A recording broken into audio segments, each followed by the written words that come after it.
एक समय की बात है। एक घर में आग लगी हुई थी। घर के अंदर से सभी सदस्यों को भयंकर आग की लपटों से निकाला जा रहा था। मोहल्ले के कुछ लोग आग बुझाने में लग गए, तो कुछ लोग सिर्फ तमाशा देख रहे थे।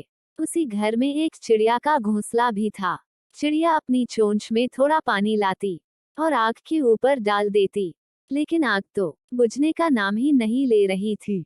लेकिन चिड़िया भी हार मानने वालों में से नहीं थी।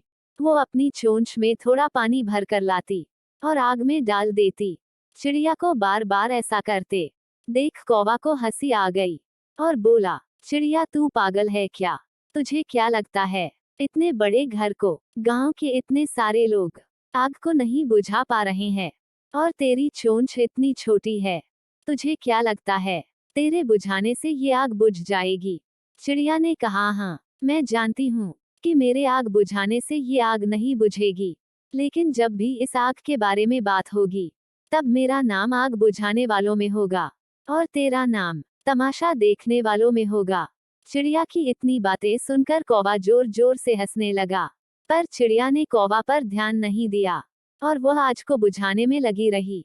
वह अपने घोंसले को सुरक्षित करना चाहती थी, लेकिन आग बुझाने का नाम नहीं ले रही थी। अंत में उसे आगे की चपेट में चिड़िया का घोंसला भी जल गया।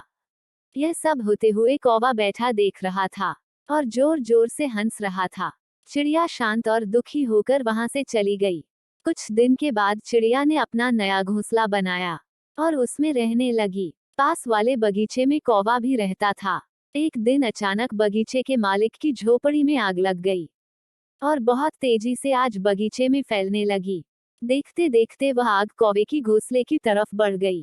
कौवा घबरा गया। वह मदद के लिए चिल्लाने लगा, लेकिन वहां कोई नहीं था। इसी वक्त वह चिड़िया उधर से गुजर रही थी। उसने देखा कि कौवा के घोंसले में उसके बच्चे थे और कौवा चिल्ला रहा था। चिड़िया कौवे के पास गई और बोली, मैं तुम्हारी मदद कर दूं। कौवे ने कहा, हाँ करो, नहीं तो मेरे बच्चे आग में जलकर मर जाएंगे। चिड़िया ने कौवा से बोला, हम दोनों अपने चोंच से घोंसले को पकड़कर किसी सुरक्षित स्थान पर ले चलेंगे।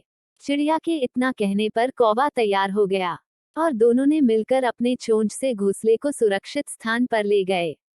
वहां पहुंचने पर कौवे ने चिड़िया को बोला, बहन, आज अगर तुम समय पर नहीं आती तो मेरा और मेरे बच्चों का मरना तय था।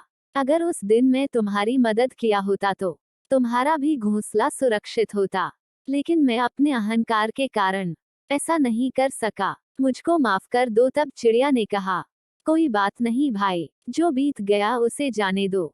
अब आगे की देखो। बात छोटे ना बड़े की नहीं है, यहाँ तो बात समय की है। समय पर की गई मदद से किसी का परिवार बच जाए तो उसे बड़ी खुशी की बात कुछ भी नहीं है।